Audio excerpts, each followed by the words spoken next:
Tom, Andy. Hello. Hello. Lovely to see you. Good to see you. Yeah. How have things been for you? Like it has been for all of us over this weird time.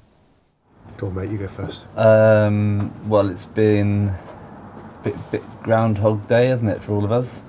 I've moved out here, followed Tom to the beautiful Gloucestershire countryside. So I guess not all bad. You know? Yeah. And for you, Tom? Yeah, I mean, it's been a slog at times, then also wonderful at other times. Lots of family time, lots of dog walking. Yeah, I mean, we moved out here Christmas before last, so before this happened. That was after Andy and I had made the record. The record was also made before then, so, you know, both things weren't expecting such events to unfold. So to want to release the music in this environment has been strange. In some ways nice, some ways really frustrating, but also just to have a new way of life, a new place to live, and all the things you want to do when you're somewhere new. That's been stunted as well by what's been going on. So, yeah, conflicting emotions about the whole thing, really. And how do you guys feel now about we're gradually easing our way out of lockdown and almost going back to a new normal? We spoke off camera about it was going to be really bizarre to even shake somebody's hand, isn't it? So we did elbows today, but are you ready to embrace that, or do you think I'm never going to shake anyone's hand ever again. I never liked doing it in the first place. Yeah. Whereas I'm a bit of a handshaker, and I've got to shake that. Got to shake that off. Yeah, I guess. Yeah, there's going to be things that's going to feel weird about, you know, olden times. I guess a bit of handshaking will have gone. There might be a bit more mask wearing, but I mean, of course, it feels good. Touch wood that you know, we might be able to see each other a bit, and I mean, go to the pub. That'd be nice. Go to a show. But it's also weird because now it's been, you know, a year, and more than a year for the rest of the world.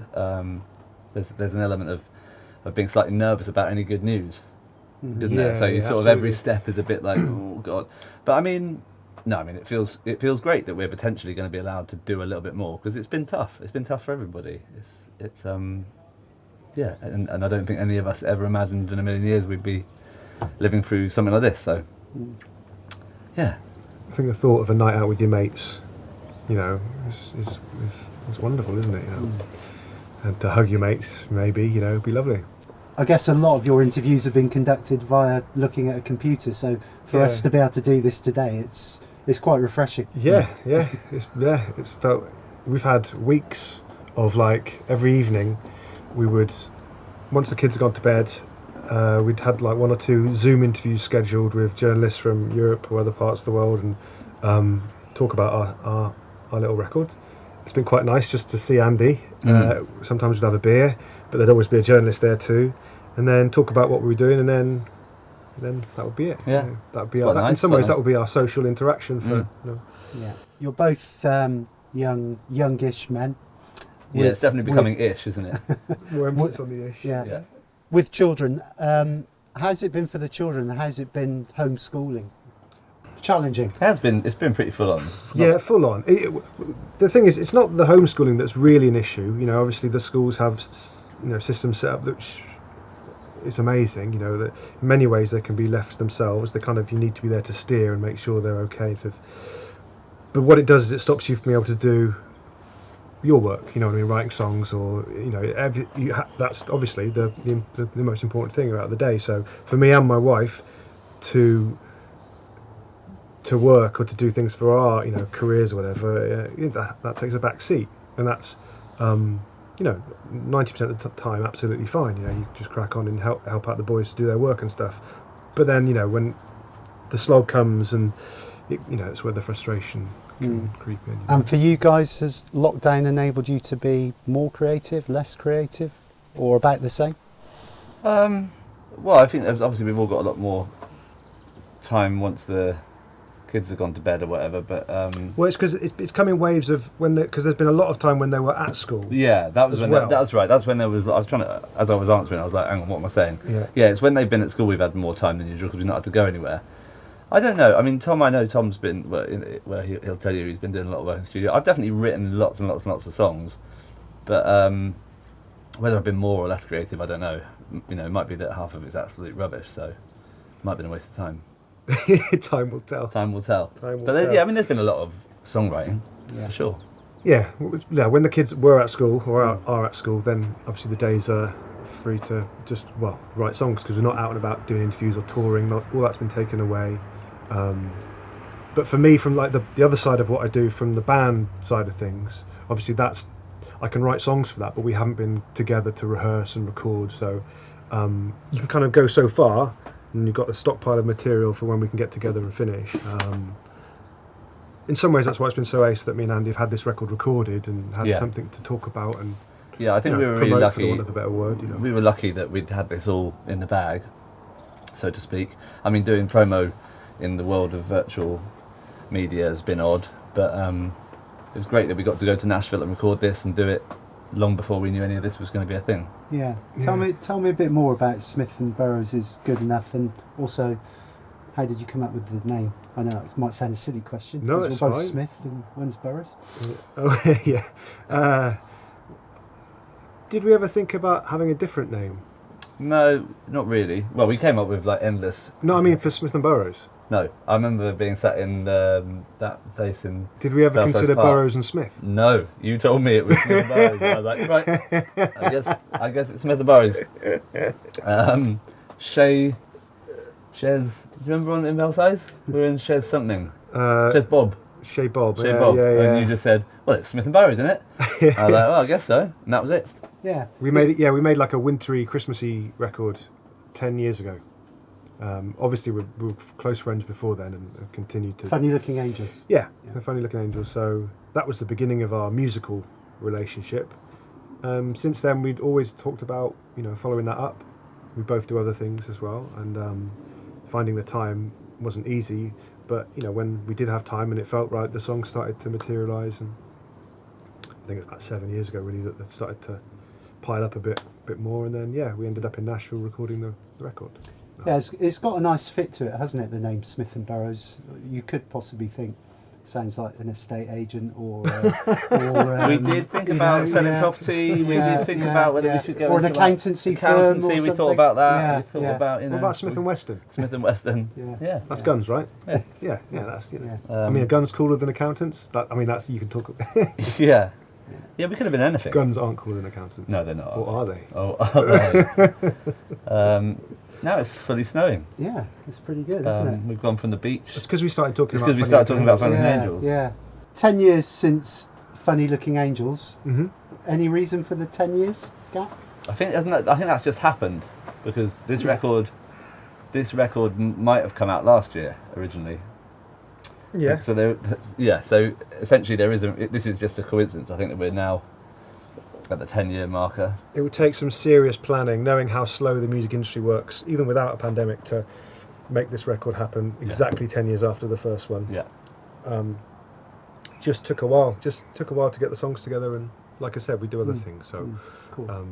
And we never had, or have never had, like pressure from a label in terms of. I think if you're a band, you release a debut record, it's like, well, come on then, follow up. Because it was a side project and a Christmas record, to be honest, people never really expected us to follow it up, maybe. Exactly. That was it. But we always knew we were going to. We were desperate for its follow-up. Yeah. The pressure from ourselves was immense. Yeah. I love the video, by the way. Watched it a couple of weeks ago. Which one? The Parliament Hill one? Yeah, okay. really, really cool. Where was that actually shot? Parliament Hill. Yeah. Oh, okay. Yeah, we went back to the place where it all started. And what's the story behind that?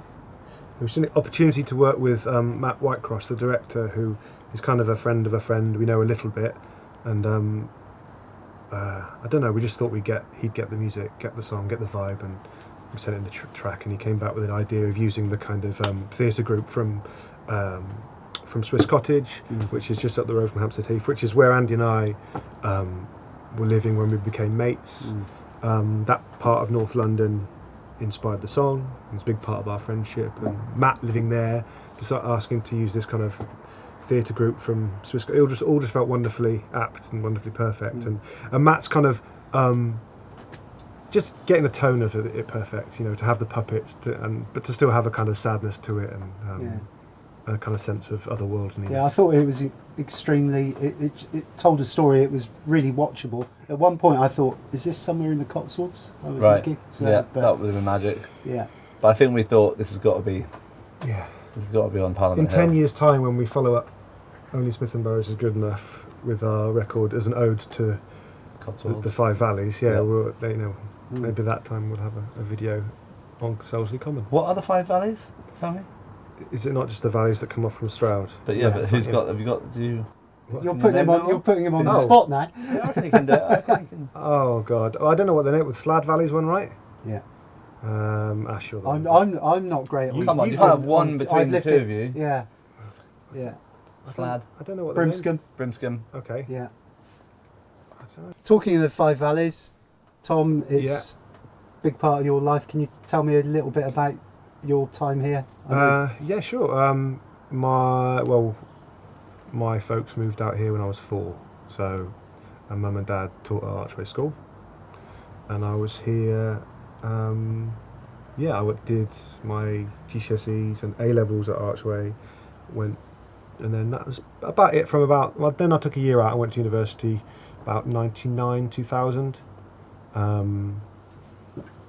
And then what's that? 20 years ago. It's flown by. About 20 years later, I moved back with my family and 2 kids. So I had, I don't know, a great childhood here. But in my late teens, definitely wanted to escape. And then had that, whatever reason, I didn't expect to have that calling of coming back. And I remember about 4 or 5 years ago, because I'd obviously come back to see my mum and dad who still live here in South Winchester, see them a lot. And I came back and I did the Stroud, not the Stroud half marathon, I did the Stroud, it's like a trail. Marathon. Yeah. It was a beautiful day. That's tough. That's a tough one. It was a tough one, but I was reminded of how, beautiful this part of the world is. And someone's laughing at the snow. And I don't know, and the bass player and editors actually got married just outside Horsley. And a few kind of like, I come back here with my family and let's start looking at houses here. But I guess it's quite a natural thing for anyone at a certain time in their lives to to come back to where you feel most familiar with, or a way of life that's more familiar, perhaps, or a slower pace. Because we all get slower as you get older, don't we? Yeah. So Andy, Tom's the reason for you being in this part of the woods.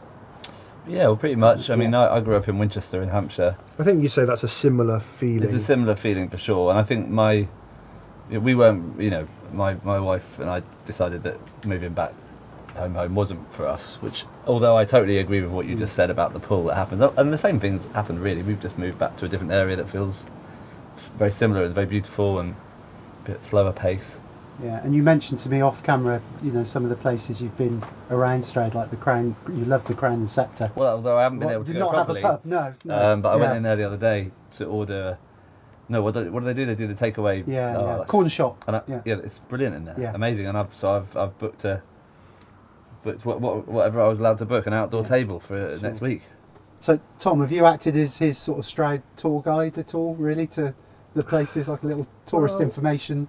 One stop. I'm always here for advice, Andy. I feel like Tom and Lee are great friends of ours, and we've known each other for a long time. And I feel like we know that they're there.